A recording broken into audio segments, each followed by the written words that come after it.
Olá, minha amiga. Olá, meu amigo. Sejam bem-vindos ao Espiritismo em 30 Minutos. Hoje estamos aqui para conversar um pouquinho mais sobre a mediunidade na visão espírita. E para isso estão aqui comigo o Osmar, a Kátia e o Guilherme. Sejam bem-vindos.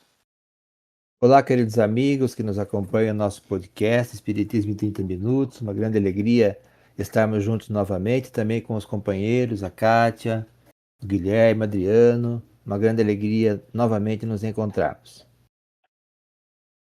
Olá, Adriano, olá, Gui, olá, Osmar, olá a todos os nossos companheiros que nos acompanham no podcast. E vamos aí para mais 30 minutos de bate-papo sobre Espiritismo. Olá, companheiros de podcast, olá, os ouvintes. Prazer estar com vocês aqui para mais esses 30 minutos de aprendizado. Nos últimos episódios, nós estudamos um pouquinho sobre a mediunidade sobre vários aspectos. Falamos um pouquinho sobre sintonia, falamos um pouquinho sobre a aproximação de espíritos, a mediunidade na infância. E hoje nós vamos avançar um pouquinho mais nesse tema que é tão amplo e denso, né? E para a gente começar a conversar, eu queria entender com vocês como que Kardec caracteriza as diferentes formas de mediunidade, né? E também em relação aos fenômenos de efeitos físicos, né? Como que isso se dá na visão espírita? Então, podemos separar aí os médiuns, né? Primeiro em dois grandes grupos, os naturais e os ostensivos.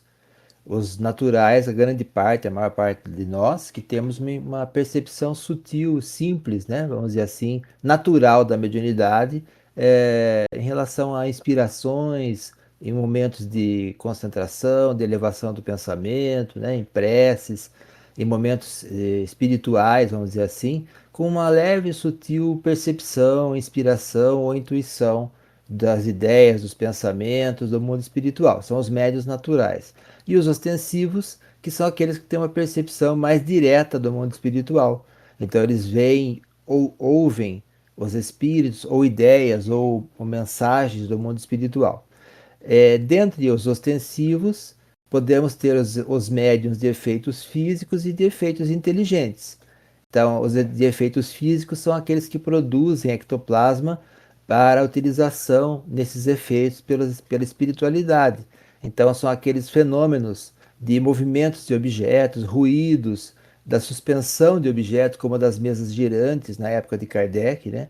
Ou materializações espirituais, que são fenômenos mais raros, mas que são bem documentados, inclusive na literatura espírita, com a aparição tangível dos espíritos desencarnados. Então, esses são os defeitos físicos. E os defeitos inteligentes, que são os mais comuns, os mais conhecidos, que são da psicofonia e da psicografia, por exemplo, que são manifestações espirituais, vamos dizer assim, que tem uma produção inteligente ou intelectual, no caso da escrita, né, da psicografia, ou da psicofonia, que são aqueles médios que comunicam, falam, né, mediunicamente. Então, para iniciar, temos esses dois grandes grupos dos médios, né, os efeitos inteligentes, defeitos físicos. Os mais conhecidos, acredito que sejam os defeitos inteligentes, que são a psicofonia, a psicografia e outras manifestações como pintura mediúnica,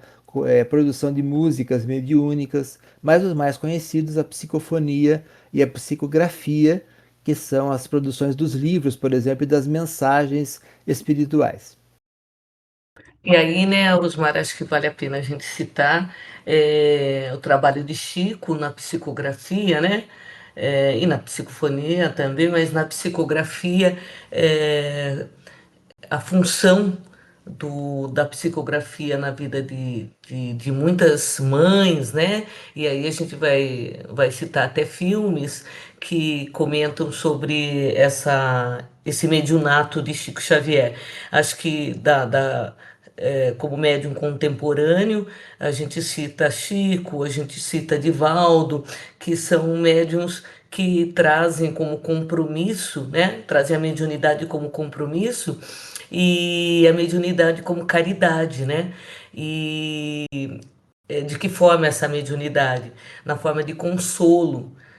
No caso de Chico, consolo de muitas mães, né? Familiares que tiveram seus entes queridos que partiram para o mundo espiritual. E também Chico traz como compromisso a divulgação do Espiritismo através da psicografia, né? Mais de 400 obras.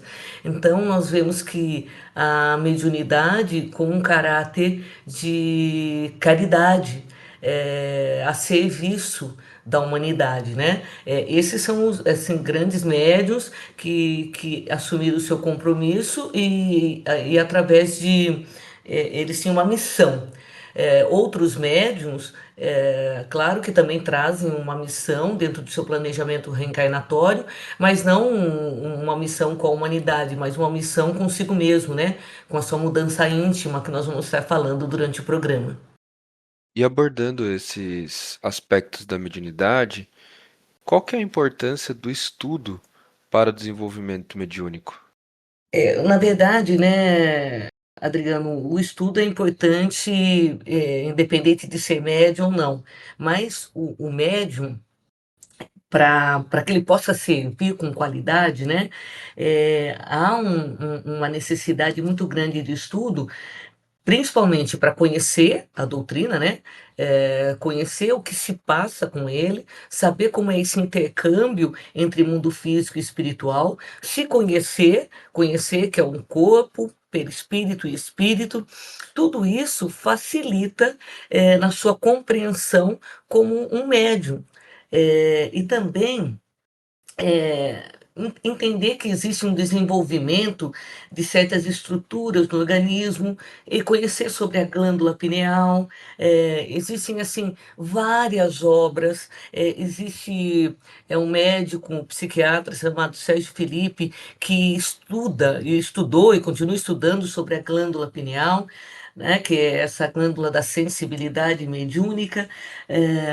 Nós nos conhecemos também como quais são as aptidões e talentos que nós temos, porque os próprios espíritos aproveitam dessas aptidões e talentos. Então, o estudo, junto com a prática, torna o médium um instrumento melhor.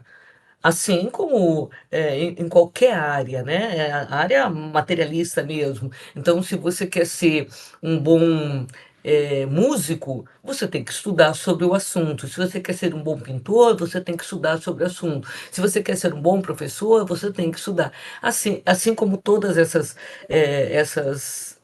profissões, a mediunidade também necessita de um estudo aprofundado para que você seja um bom medianeiro, cumprindo a sua tarefa. Lembrando que a mediunidade é uma capacidade natural do ser humano. Toda a humanidade é médium, porque nós temos esse merecimento do auxílio espiritual. Faz parte da natureza, inclusive, como diz Kardec.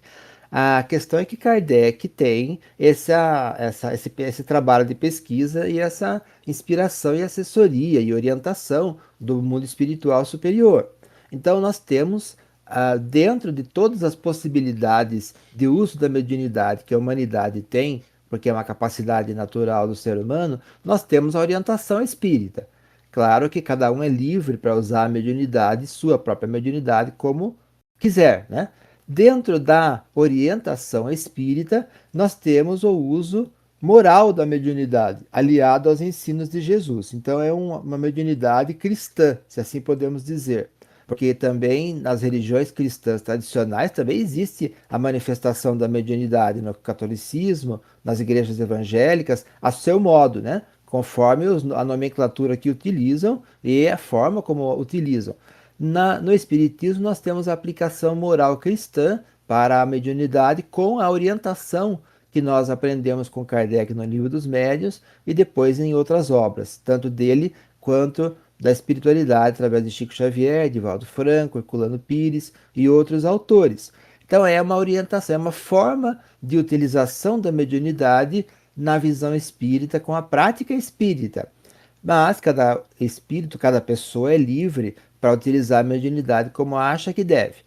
Dentro da aplicação espírita, nós temos esse estudo na literatura espírita, das experiências dos médiuns, da orientação que Kardec recebe da espiritualidade e da aplicação, que não é para informações pessoais, não é o uso da mediunidade para curiosidade, para saber coisas do dia a dia, e sim, como a Kátia lembrou aqui, do esclarecimento do próprio médium, do progresso moral do médium, do consolo pela perda de entes queridos, né? Ou seja, pelas informações que os próprios desencarnados trazem a seus familiares, do progresso moral da humanidade, né? Então, essa é a visão da aplicação espírita da mediunidade. Lembrando, então, mais uma vez, mediunidade não é criação do espiritismo, né? E não é propriedade do espiritismo, é do ser humano. Todos nós somos médiuns. O espiritismo tem uma proposta de conhecimento e aplicação e uso da mediunidade segundo os ensinos de Jesus. Uma coisa muito importante que o Osmar e a Kátia falaram, né? Eu acho que assim que o espiritismo ele tem um papel de acolhimento, né? Então eu acho que o papel do estudo espírita a respeito da mediunidade é esse, né? É proporcionar um acolhimento àqueles que têm essa mediunidade mais aflorada a como utilizá-la, né? Então, como fazê-la de uma maneira a visão espírita.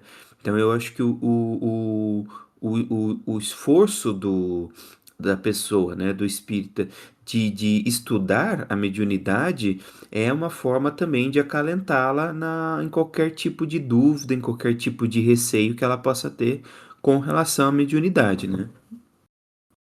Vocês falaram um pouquinho sobre os tipos de mediunidade, né, nesse e em outros episódios, e um termo muito popular que a gente ouve e que também é muito explorado em alguns filmes, mas que a gente acaba não compreendendo muito bem, é o da incorporação, né? Um espírito entrando no corpo de um outro, de um corpo, né? De um encarnado, de um outro espírito, às vezes até sem autorização. Isso é possível? Como que isso acontece?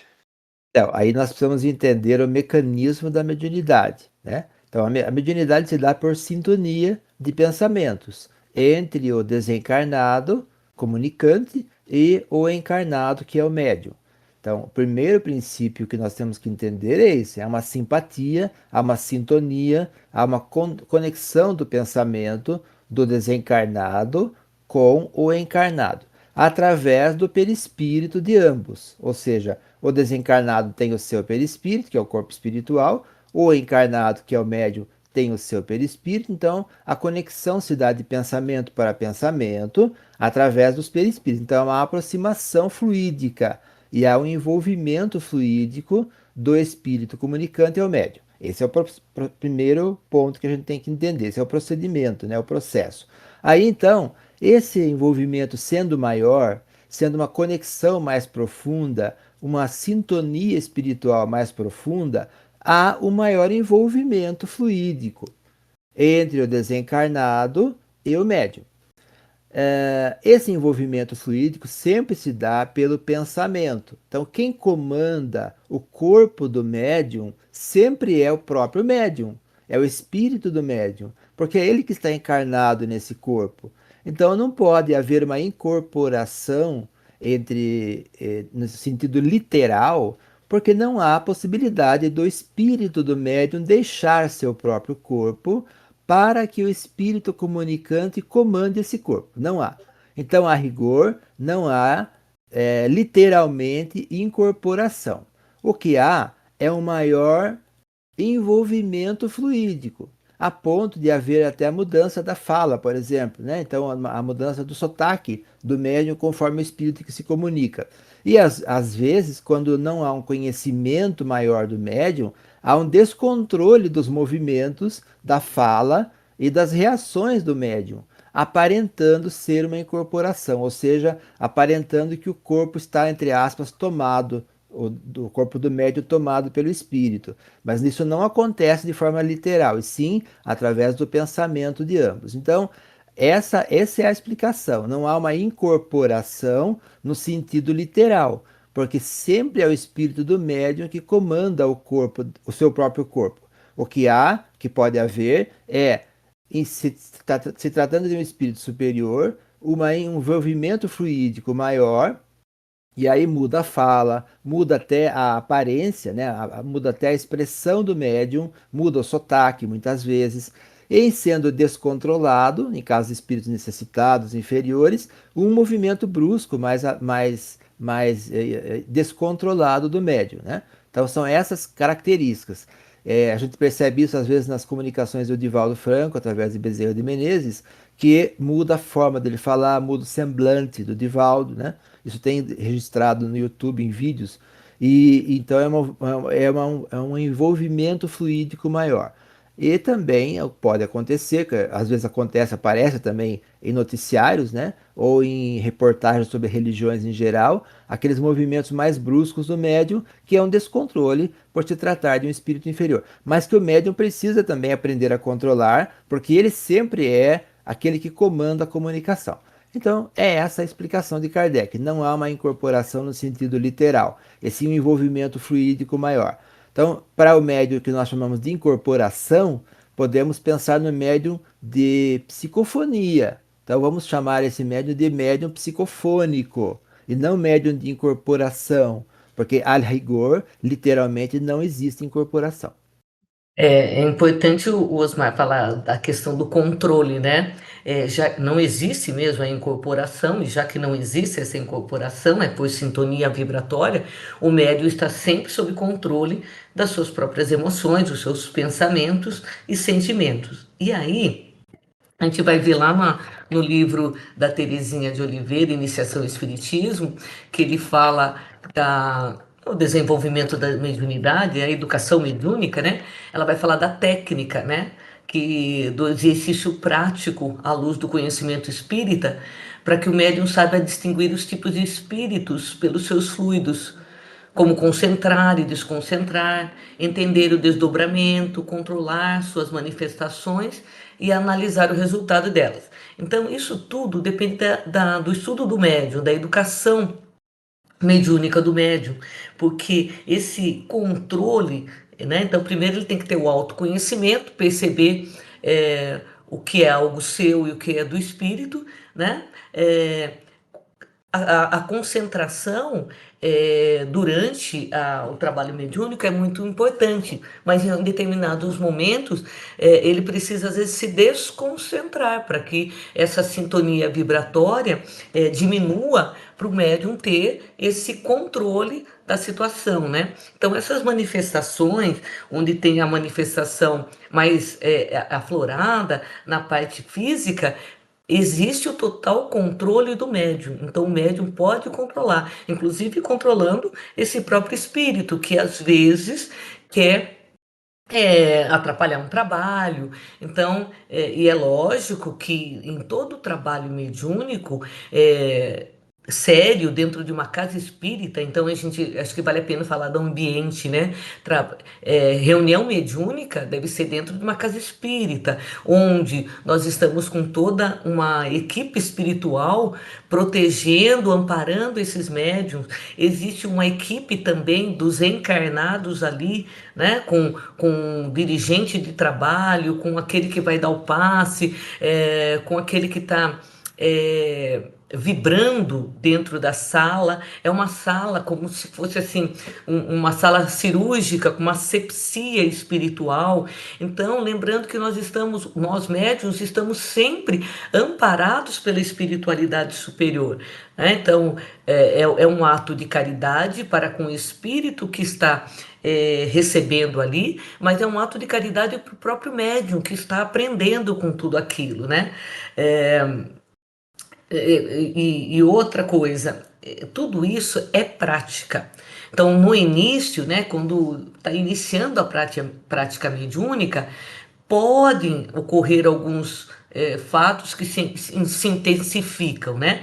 Mas tudo isso, através da educação mediúnica, através do estudo doutrinário, o médium vai aprendendo a controlar tudo isso, né? E lembrando que o médium tem que ter sempre muito bom ânimo, boa vontade, para que o trabalho perdure.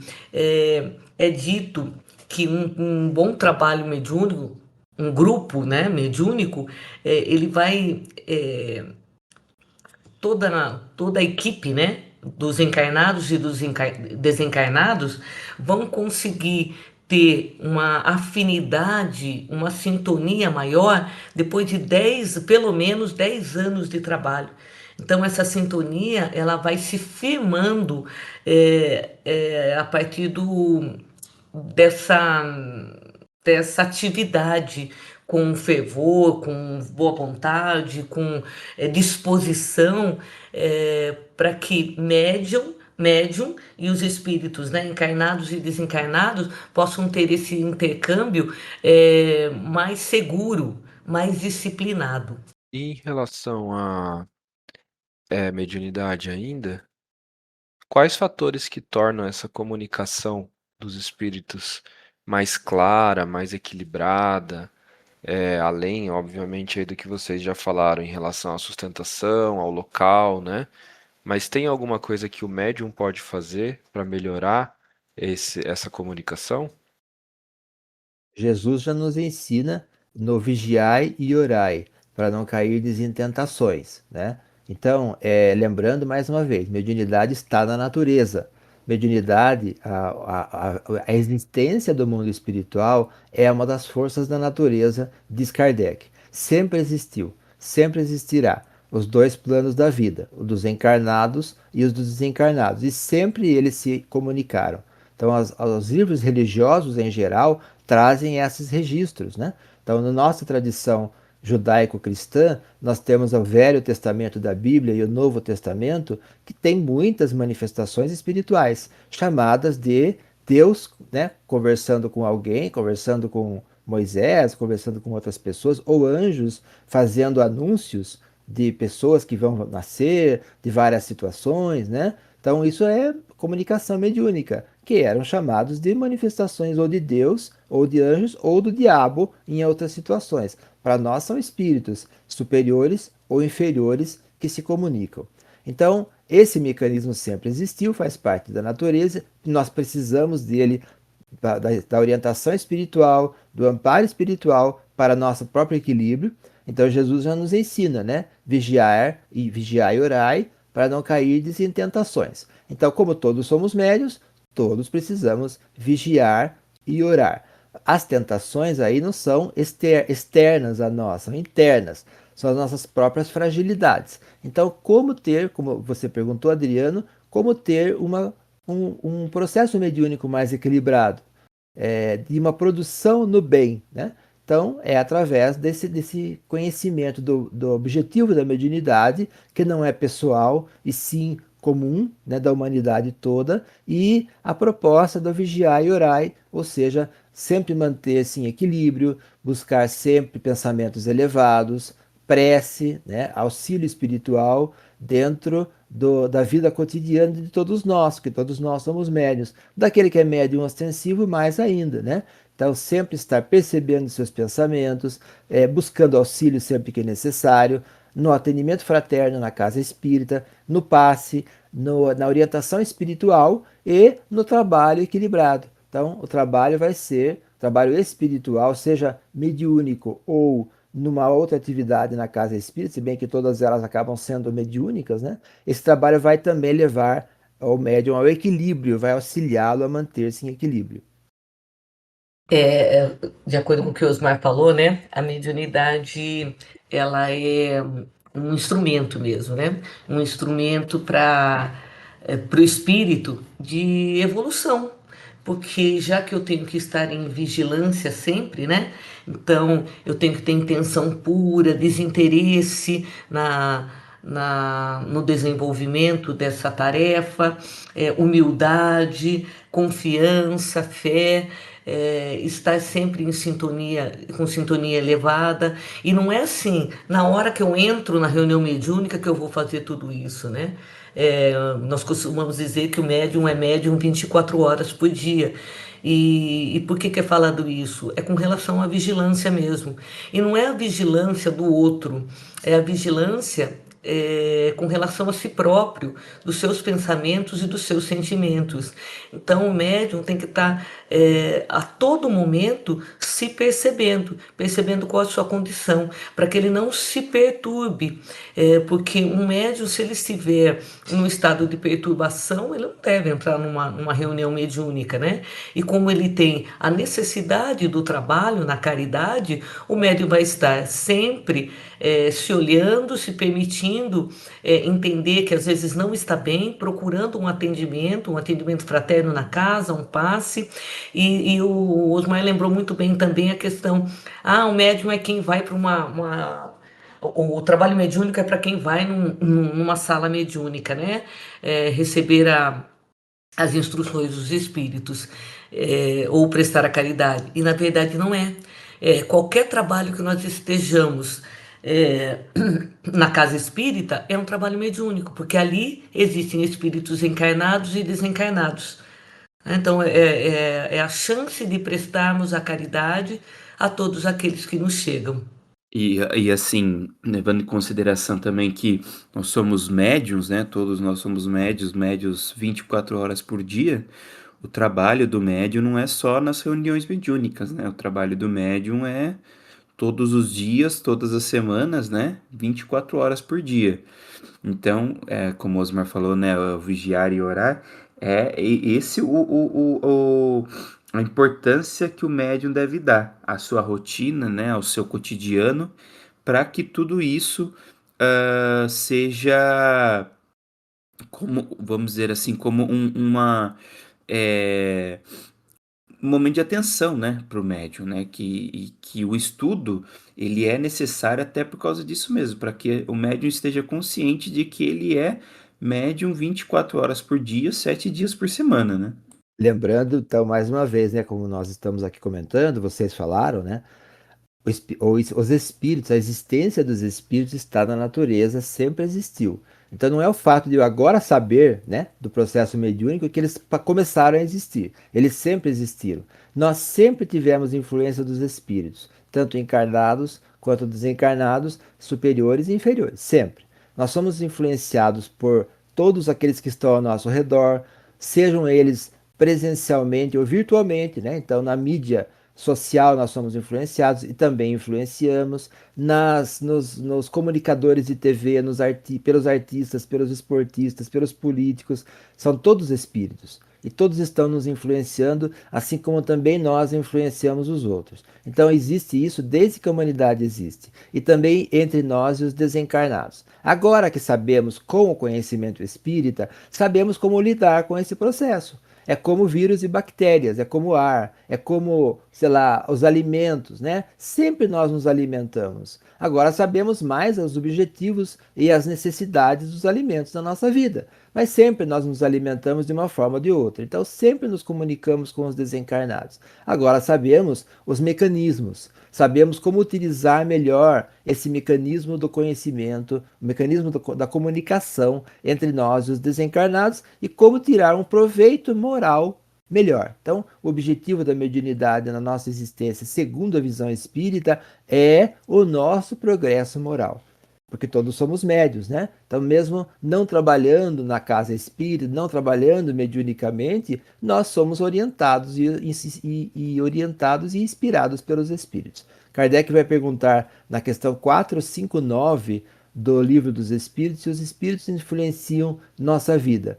Muito mais do que podeis imaginar. Muitas vezes são eles que vos dirigem, né? Então, questão 459. Somos influenciados pelos espíritos. Agora que sabemos, podemos falar, pensar que espíritos eu quero ter influências, receber influências. E aí, buscar essa orientação espiritual, buscar essa elevação do pensamento para ter boas influências, boas ideias, né? E bons procedimentos no bem. E aí a gente tem que pensar o que pode atrapalhar, né?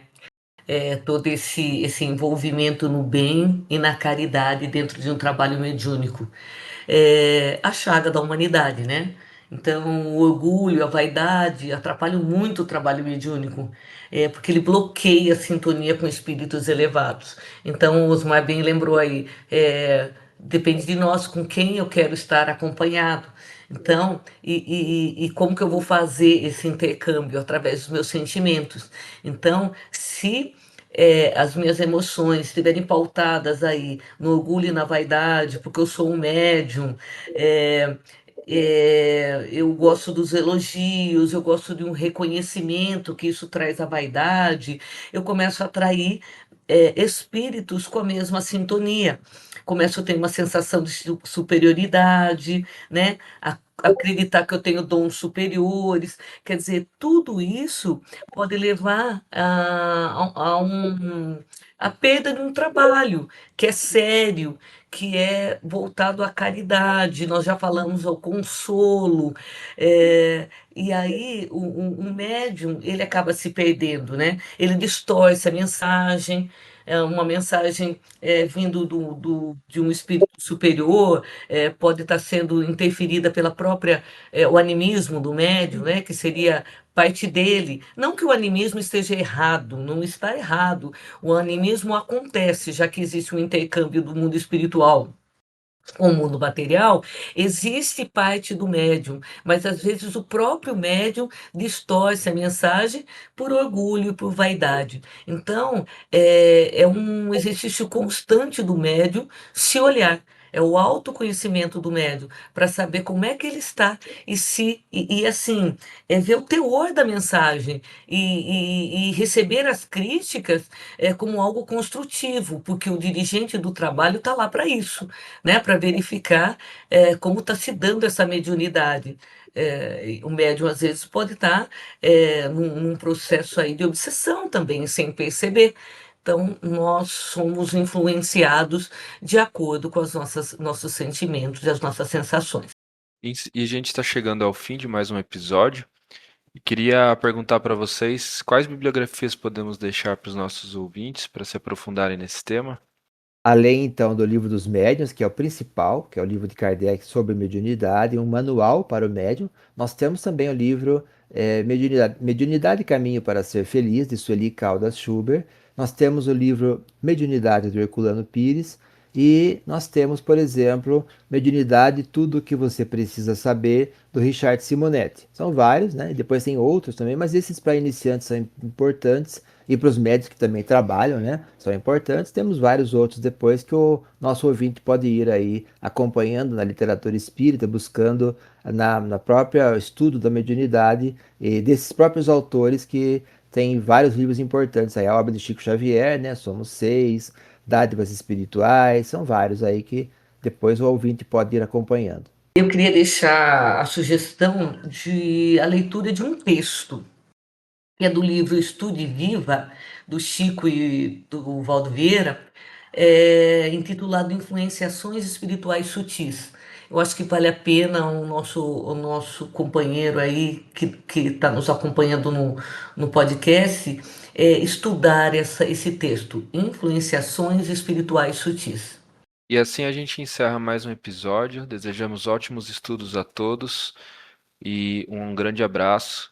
Nos vemos na próxima semana. Não se esqueçam de entrar em contato conosco através das plataformas e também do nosso e-mail espiritismoem30minutos@gmail.com. Grande abraço.